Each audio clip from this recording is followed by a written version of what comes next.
నమస్తే శ్రీమాత్రే నమః శ్రీకృష్ణాయ నమః. భక్తి ప్రేక్షకులకు స్వాగతం సుస్వాగతం. అయితే మనకి ఇన్నాళ్ళు మనము యోగాల గురించి చెప్పుకున్నాం కదా. ఈసారి చిన్న చేంజ్ ఏంటంటే సెప్టెంబర్ 17వ తారీఖు 2025న మనకి రవి సంక్రమణం కన్యాలో జరుగుతోంది. అయితే ఇది ఎప్పుడు జరుగుతోంది అంటే కనుక ఈ నెల సెప్టెంబర్ నెలలో 17వ తారీఖు బుధవారం నాడు మనకి ఉదయం 6:07 రవి కన్యా రాశిలోకి సంక్రమణం చేస్తున్నాడు. సంక్రమణం అంటే ఏం కాదు, మారుతూ ఉంటాడనమాట. సూర్య భగవానుడు ఏ నెలకు ఆ నెల ఒక్కొక్క రాశిలోకి మారుతుంటాడు. అయితే ఈ పుణ్యకాలము మనకి ఉదయం 6:07 నుంచి మధ్యాహ్నం 12:15 వరకు ఉంటుందన్నమాట. అయితే ఈ సమయంలో మనం ఏం చేయాలి అంటే కనుక దానాలు, స్నానాలు, జపాలు, హోమాలు, పుణ్యకార్యాలు చేసుకుంటే కనుక విశేషమైన ఫలితాలు ఇస్తారు. అంటే మన సనాతన ధర్మంలో, మన హిందూ ధర్మంలో ప్రతి నెలకి మనకి భగవంతుడు ఏదో ఒక అవకాశాన్ని ఇస్తున్నాడు. మనుషులు పాపాలు పుట్టలుగా చేస్తూ ఉంటారు. కనీసం ఈ సమయంలోనైనా కొంత పుణ్యం చేసుకుంటే ఏ లవలేశమంతైనా, ఏ వెంట్రుకవాసంతైనా నేను కాపాడదాము అని భగవంతుడు అనుకుంటూ ఉంటాడట. వాళ్ళ పాపకర్మల నుంచి తగ్గించడం కోసము ఆయన ఎదురు చూస్తుంటాడు. మనం యథేచ్ఛగా పాపాలు చేసేసుకుంటూ ఉంటాం హాయిగా. కానీ అయ్యో నా బిడ్డలు పాపంతో కొట్టుమిట్టాడుతున్నారు, బాధలు పడతారు, కనీసం ఈ పుణ్య కార్యాల వల్లైనా, ఈ చిన్న చిన్న కార్యాల వల్లైనా వాళ్ళకి కొంతైనా నేను పుణ్యాన్ని ప్రసాదిద్దాము అని భగవంతుడు ఎదురు చూస్తుంటాడు. భక్తుడి కోసం చూడడం కాదు, భగవంతుడే భక్తుడి కోసం చూసే దాష్టీకం పట్టింది. అయితే అయినప్పటికీ మనం ఏం చేస్తామంటే పాపాలు నిరభ్యంతరంగా, నిశ్చలంగా, చక్కగా ఎంత హాయిగా చేస్తామంటే ఊపిరి వదిలితే ఎంత ఈజీగా వదులుతామో అంత పాపాలు చేసుకుంటా పోతుంటాము. అయితే అది వేరే సంగతి. కానీ ఎంత పాపాలు చేసిన వాళ్ళకైనా సరే కొంతైనా పుణ్యం చేసుకుంటే మంచి ఫలితాలు పొందుతారు. అయితే మనకి ఈ భాద్రపద మాసం వెళ్ళిన దగ్గర నుంచి మనకి అన్ని పుణ్యతిథులు, పుణ్యకార్యాలు అలా ప్రతి మాసము ఏదో ఒకటి ఉంటుంది. అయితే ఈ సమయంలో కూడా మనకి ఈ రవి సంక్రమణం వల్ల పుణ్యాలు చేసుకునేందుకు అవకాశమైంది. ఈ మధ్య కాలంలో మనకి ఒక వారం రోజుల క్రితం, 10 రోజుల క్రితం మనకి గ్రహణం కూడా వచ్చింది.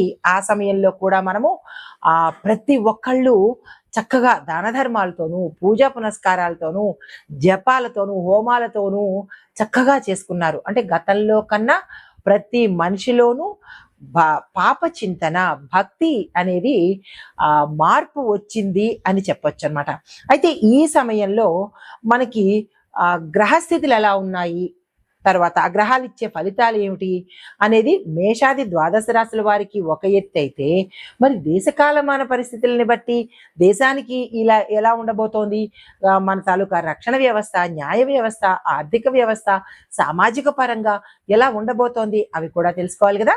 అయితే ముందుగా ఫస్ట్ మనము గ్రహస్థితులు ఏమిటి ఈ సమయంలో అంటే మనకి ఒక నెల రోజుల పాటు ఈ రవి సంక్రమణం అనేది ఉంటుందన్నమాట. అయితే సూర్యుడు ఈ సమయంలో మనకి కన్యా రాశిలోకి ప్రవేశం చేశాడు. చంద్రుడు మకర రాశిలోను, బుధుడు బుధాధిపత్య యోగంలో ఉన్నాడు అంటే ప్రవేశించాడు. కన్యా రాశిలో అధిష్టాన గ్రహంగా స్వగ్రహంలోనే అంటే తన యొక్క గృహంలోనే వచ్చాడన్నమాట. శుక్రుడు సింహరాశిలోను, కుజుడు కర్కాటక రాశిలోను, శని భగవానుడు వక్రించి మీనంలోకి వెళ్ళాడు. కుంభరాశి నుంచి మీనంలోకి వెళ్ళాడు. గురువు మిథునంలోను, రాహు కేతువులు ఇద్దరు కలిసి మేష తులాలో సంచారం చేస్తున్నారు. అయితే ఈ గ్రహ పరిస్థితులు మనకి సమాజంలోను, రాజకీయంగాను, వాతావరణ పరిస్థితుల్లోనూ, ఆర్థిక రంగాలు, రక్షణ, న్యాయ విభాగాలు ఇలా ప్రతి ఒక్క అంశం మీద ఎలాంటి ప్రభావాన్ని చూపిస్తోంది అనేది మనము సవివరంగా మనుషుల గురించే కాదు దేశం గురించి కూడా తెలుసుకోవాలి కదా. అయితే దేశకాలమాన ఫలితాలు ఎలా ఉండబోతున్నాయంటే వాతావరణం మారుతుంది, వర్షాలు తగ్గుముఖం పట్టి శరదృతువు స్పష్టంగా కనిపించేటట్టుగా గోచరిస్తోంది. పంటల దిగుబడి కొంతవరకు ఊహించినంత రాకపోయినప్పటికీ, అంటే రైతులు ఇంత శాతం అని ఊహించుకుంటారు, అంత శాతము రాకపోయినప్పటికీ కొంత మెరుగయ్యే అవకాశం కనబడుతోంది. వ్యవసాయంలో నీటి కొరత ఉండి రైతులు కొన్ని చోట్ల ఇబ్బంది ఇబ్బంది పడే అవకాశం కూడా గోచరిస్తోంది. ఇది ఒక రకంగా వాతావరణ పరంగా. మరి ఆర్థిక పరిస్థితులు ఎలా ఉండబోతున్నాయి అంటే కనుక బుధుడు స్వరాశిలో కన్యా రాశిలో ఉండడం వల్ల ఆర్థిక లావాదేవీలు కానీ వ్యాపార రంగంలో కొత్త మార్పులు చోటు చేసుకునే అవకాశాలు కనబడుతుంటాయి. అయితే స్టాక్ మార్కెట్లో చూసినట్టయితే కనుక విపరీతమైన ఉత్కంఠత, టెన్షన్గా ఉంటుంది.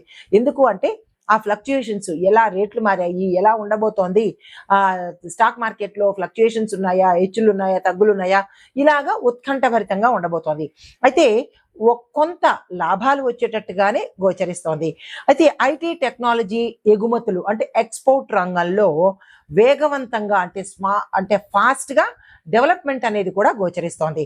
అయితే కానీ చమురు అనగా ఆయిల్, బంగారము ధరలు కూడా విపరీతంగా పెరిగేటట్టుగా గోచరిస్తోంది. నిన్న మొన్న చూసినట్టయితే గ్రాము 1368 రూపాయలకి వెళ్ళింది. అంటే ఓవరాల్గా చెప్తున్నాను, ప్రాంతాన్ని బట్టి కాదు. అంటే 1,30,000 పైచిలకే దాటిందనమాట. ఇంకా పెరిగే అవకాశం కూడా ఎక్కువగా కనబడుతోంది. సుమారుగా 2 లక్షలు కూడా టచ్ చేయవచ్చు అన్నట్టుగా గోచరిస్తోంది. అయితే న్యాయ రక్షణ విభాగం కనుక చూసినట్టయితే న్యాయస్థానాల తీర్పు దేశ రాజకీయాల మీద ప్రభావం ఎక్కువగా చూపిస్తుంది. దీంతో పాటు కొన్ని కీలకమైన కేసులు ఫలితాలు బయటికి వెల్లడించే అవకాశాలు కూడా గోచరిస్తున్నాయి. అయితే రక్షణ వ్యవహారాలు చూసినట్టయితే కనుక సైనిక శక్తి, వాళ్ళ యొక్క శక్తి ఎక్కువగా ఉంటుంది. సైనికుల్లో జోష్ ఎక్కువగా ఉంటుంది. దేశభక్తి మీద ఎక్కువగా వాళ్ళు కృషి చేస్తారు. అంటే వాళ్ళల్లో దేశభక్తి అనేది ఉప్పొంగుతూ ఉంటుంది అనమాట. కొత్త ఒప్పందాలు, అంతర్జాతీయ వ్యూహాత్మక నిర్ణయాలు కూడా తీసుకోవడం జరుగుతుంది. పొరుగు దేశాల సరిహద్దుల్లో కూడా మనకి కొంత ఉద్రిక్త వాతావరణం కూడా ఈ సంక్రమణ సమయంలో గోచరిస్తోంది. ఇక రాజకీయ పరిస్థితులు చూసినట్టయితే కనుక రాష్ట్ర రాజకీయాల్లో అంటే రాష్ట్ర పరంగా, జాతీయ పరంగా కొన్ని కీలకమైన మార్పులు కూడా చోటు చేసుకుంటున్నాయి. అయితే కొత్త మైత్రి కూటములు ఏర్పడము, కొన్ని పాత కూటములు చేంజ్ అయిపోవడం, లేదా అంటే విచ్ఛిన్నం అయిపోవడము, లేదంటే కనుమరుగైపోవడం కూడా జరిగే అవకాశాలు కనబడుతున్నాయి.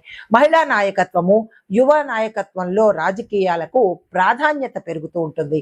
అయితే అవినీతి వ్యతిరేక ఉద్యమాలు కూడా జరిగేందుకు సూచనలు కనబడుతున్నాయి. ఇక సామాజిక వాతావరణం చూసినట్టయితే సామాజిక వర్గాలలో వర్గ, కుల, మత విభేదాలు కూడా చెలరేగే అవకాశాలు, అవి ముదిరిపోయేందుకు కూడా సూచనలు కనబడుతున్నాయి. అయితే యువత కొంత ఆందోళన చేసే పరిస్థితి రావచ్చు. అది ఏ యువత అయినా, కాలేజ్ వాళ్ళు కావచ్చు, లేదా మామూలు యువత కావచ్చు. ఉద్రిక్తంగాను నినాదాలు చేయడం కానీ, ఆందోళన చేయడం కానీ జరిగేందుకు అవకాశాలు సూచనగా కనబడుతున్నాయి. విద్యా, టెక్నాలజీ, వైద్య రంగంలో కొత్త ఆవిష్కరణలు అంటే ఇన్నోవేషన్స్ ఎక్కువగా కనబడే అవకాశం కనబడుతోంది. అయితే ధార్మిక సంఘటనలు, భక్తి, ధర్మాన్ని పాటించడము, ఇలాంటి ధార్మిక సంబంధితమైనవి యాత్రలు ఎక్కువగా చేయడము, ప్రజలలో భక్తి భావన ఎక్కువగా అవ్వడము, ఇలాంటివి కూడా గోచరిస్తున్నాయి. అయితే ఇవన్నీ చూసినట్టయితే ఇవి దేశ కాలమాన ఆర్థిక, న్యాయ, వాతావరణ, వ్యవసాయక రంగాల గురించి. మరి ఈ యొక్క ఫలితాలు మరి మేషాది ద్వాదశ రాశుల వారికి ఎలా ఇవ్వబోతోంది, అసలు ఏ రాశుల వాళ్ళకి ఎట్లాంటి ఫలితాలు ఇస్తాయి అనేది మనం ఇప్పుడు చూద్దాం. ఇప్పుడు ఈ రవి సంక్రమణం మనకి సెప్టెంబర్ 17, 2025 నాడు 6:27 మొదలైనటువంటి ఈ రవి సంక్రమణంలో మన దేశ కాలమాన పరిస్థితులు ఎలా ఉన్నాయనేది తెలుసుకున్నాము. ఇప్పుడు మేషాది ద్వాదశ రాశుల వారికి ఎలాంటి ఫలితాలు ఈ సమయంలో ఉండబోతున్నాయి అనేది చూసినట్టయితే కనుక తదుపరి రాశి మిథున రాశి. ఈ రాశి వారికి ఈ రవి కన్యా సంక్రమణ సమయంలో అనగా సెప్టెంబర్ 17, 2025 ఈ రాశిలో వారికి ఈ సమయంలో సూర్యుడు 4వ స్థానంలో సంచారం చేస్తూ ఉండడం వల్ల కుటుంబంలో చిన్న వివాదాలు తల ఎత్తే అవకాశం ఉంటుంది.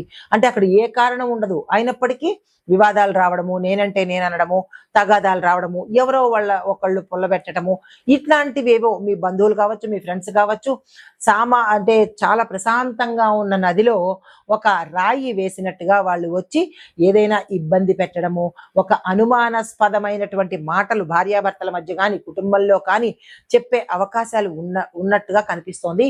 అలాంటి వాళ్ళు ఎవరైనా పొలలు పెట్టినట్టయితే కనుక తక్షణమే వాళ్ళని విరిచేయండి, ఆ పొల్లల్ని విరిచేయండి. మీ కుటుంబాన్ని మాత్రము ఎఫెక్ట్ చేసుకోకండి. ఎందుకంటే అలాంటి సూచనలు చాలా ఎక్కువ కనబడుతున్నాయి. ఈ సమయంలో చాలా జాగ్రత్తగా గుర్తుపెట్టుకోండి. ఈ రవి సంక్రమణ సమయంలో ఎవరైనా మీ ఇంటికి వచ్చి మీకు ఇబ్బంది పెట్టడం కానీ, లేదా పరోక్షంగా ఫోన్లు చేసి చెప్పడం కానీ, ఇలాంటివి ఏవైనా జరిగితే మీ ఇంట్లో రియాక్ట్ కాకుండా ఆ చెప్పిన వాడిని, ఆ పుల్లలు పెట్టిన వాళ్ళని విరిచే ప్రయత్నం చేయండి. నిర్మోహమాటంగా చెప్తున్నాను, మీ కుటుంబాన్ని ఇబ్బంది పాలు చేసుకోకండి. ఎవరో మాటలు నమ్మి మోసపోకండి. అయితే వాహన సంబంధమైన సమస్యలు కూడా ఎదురయ్యే అవకాశం కనబడుతోంది. అలాంటివి ఏవైనా ఉంటే కనుక, అంటే పాడైపోయినవో రిపేర్ చేయించడానికని మూల పెట్టేసి తర్వాత చేయిద్దామని అనుకున్న రేపని మా పని మీరు పోస్ట్ పోన్ చేసుకుంటూ ఆ వాహనాల మీదే తిరిగేస్తూ ఉంటే కనుక, అంటే సర్వీసు చెయ్యనివి, రిపేర్ చెయ్యని వాహనాల మీద కనుక వెళ్ళినట్టయితే ప్రమాదాలకి గురయ్యే అవకాశం కనబడుతోంది. చాలా ఎక్కువగా ఈ విషయంలో జాగ్రత్తలు తీసుకుని దాన్ని రిపేర్ చేయించడమో, లేదా ప్రయాణాలప్పుడు జాగ్రత్తలు తీసుకోవడమో, ఏదో మీ తంటాలు మీరు పడి జాగ్రత్తలు తీసుకునే ప్రయత్నం చేసుకోండి. అయితే స్థిరాస్తి, భూమి లావాదేవీల విషయంలో లాభాలు పొందే అవకాశం కూడా కనబడుతోంది. అలాంటి వాళ్ళకి, మీకు రాకుండా ఆస్తులు అడ్డువేసిన వాళ్ళకి ఒక రకంగా మీకు వచ్చేటట్టుగానే అవకాశం కనబడుతోంది. వాళ్ళు దూరంగా వెళ్ళిపోతారు. లేదా కొత్తగా మీరు ఈ సమయంలో మా ఆస్తులు వేరే వాళ్ళు తీసుకుంటున్నారు కాబట్టి మేము కోర్టులో వేసుకోవాలి అని అనుకున్న వాళ్ళకి కూడా ఈ సమయం చాలా చక్కగా ఉంటుంది. మీరు వేసిన వెంటనే మీకు మీ పక్షాన తీర్పు వచ్చేటట్టుగా, కోర్టు పరంగా, న్యాయపరంగా న్యాయం మీ వైపుకు ఉండేటట్టుగా గోచరిస్తోంది. అయితే తల్లి యొక్క ఆరోగ్యం మీద శ్రద్ధ పెట్టాల్సిన పరిస్థితి ఈ సమయంలో కనబడుతోంది. పరిహారంగా మీకు ఆదివారం నాడు తల్లిదండ్రులకు సేవ చేసుకోండి. అంటే వాళ్ళు దుఃఖంలా ఉన్నారు, మేమేం సేవ చేస్తాము అని అనుకోకండి. అంటే సేవ అంటే ఇంకో రకంగా మంచం మీద ఉన్న వాళ్ళకనే సేవ కాదు. వాళ్ళ దగ్గర ఉంటుండడం, వాళ్ళతో స్పెండ్ చేయడము, వాళ్ళతో మాట్లాడుతూ ఉండడము, వాళ్ళకి ఇష్టమైన పదార్థాలు మీ చేత్తో తినిపించడము, ఇది అంటే వాళ్ళతో ఎక్కువ సమయము స్పెండ్ చేసేటట్టుగా, వాళ్ళతో మంచి మాటగా మాట్లాడేటట్టుగా, సేవ చేసుకునేటట్టుగా చేసుకున్నట్టయితే కనుక వాళ్ళ మంచం మీదే ఉండక్కర్లేదు, శుభ్రంగా దుఃఖంలా తిరుగుతూ ఉన్నా కానీ మీరు వాళ్ళతో సమయాన్ని స్పెండ్ చేయడమే వాళ్ళకు సేవ. వాళ్ళకి ఇష్టమైనవి, వాళ్ళకి నచ్చినవి కొనివ్వడమో, తినిపించడమో, ఇలాంటివి చేసుకున్నట్టయితే కనుక చాలా మంచి ఫలితాలు పొందే అవకాశం కనబడుతుంది. ఇది చాలా చిన్ని పరిహారమే కదా, కష్టమేమీ లేదు కదా, ధనంతో కూడింది కాదు కదా, అయ్యో మనం మూట్లన్నీ విప్పాలి అన్న బాధ లేదు కదా, బ్యాంకుల్లో డ్రా చేయాలి అన్న బాధ లేదు కదా. కాబట్టి ఈ చిన్న ఫలితమే, ఈ చిన్ని సేవే మీకు ఎంతో ఫలితాన్ని ఇస్తుంది. ఇది మీరు తప్పనిసరిగా చేసుకునే ప్రయత్నం చేసుకోండి. అయితే ఈ సెప్టెంబర్ 17, 2025 మనకి కన్యా రవి సంక్రమణ జరుగుతోంది కదా. ఈ సమయంలో మనకి ఓవరాల్ గా ఎలా ఉండబోతోంది అంటే కనుక మిశ్రమ ఫలితాలు కొంతమందికి, మంచి ఫలితాలు కొంతమందికి కలిగేటట్టుగా గోచరిస్తోంది. అయితే సమాజానికి మాత్రము మిశ్రమ ఫలితాలే ఎక్కువ కనబడుతున్నాయి. అది ఒకటి, ఆర్థిక రంగంలో వృద్ధి, మార్పులు వస్తాయి. రాజకీయ రంగంలో చూసినట్టయితే కనుక అస్థిరత, కొత్త కూటాలు ఏర్పడతాయి. సామాజిక పరంగా చూసుకున్నట్టయితే కనుక ఆందోళనలు, టెక్నాలజీ అభివృద్ధి జరగడము ఒకే సమయంలో జరుగుతాయన్నమాట.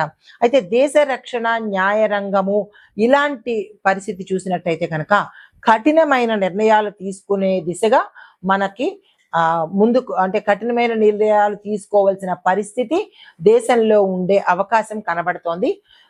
ఇవి ఓవరాల్ గా మనకి ఈ సంక్రమణ సమయంలో ఇచ్చే పరిస్థితులు, ఫలితాలు అన్నమాట. మేషాది ద్వాదశ రాశుల వారికి అలా వ్యక్తిగతంగా ఉన్నట్టు ఇక్కడ మనకి దేశ కాలమాన పరిస్థితుల్లో ఈ ఇంపాక్టు, ఈ అభివృద్ధి, ఈ సవరణలు జరిగే అవకాశం గోచరిస్తోంది. నమస్తే.